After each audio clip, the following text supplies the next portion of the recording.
con xin báo công lên người. Bác ơi chúng con vẫn trung trình vì nước. Lớp lớp chúng con vẫn tiếp bước ra đi, bảo vệ bình yên hạnh phúc cho non sông.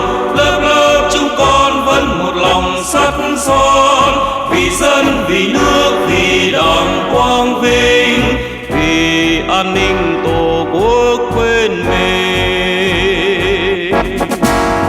Bác ơi chúng con xin báo công lên người.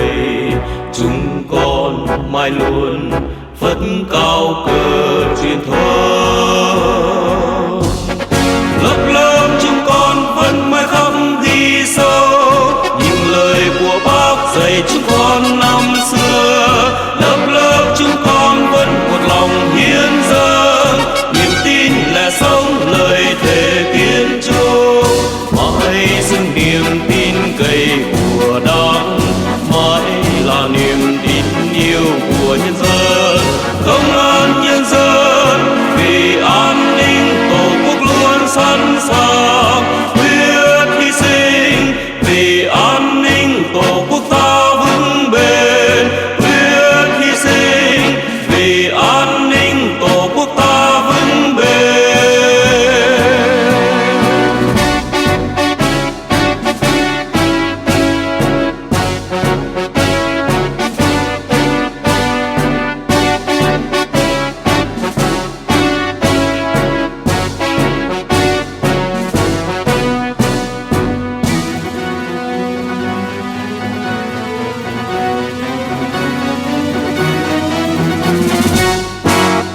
Bác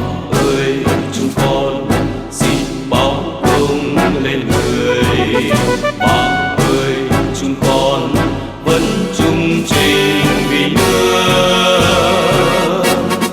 Lớp lớp chúng con vẫn tiếp bước ra đi, bảo vệ bình yên hạnh phúc cho non sông. Lớp lớp chúng con vẫn một lòng sắt son,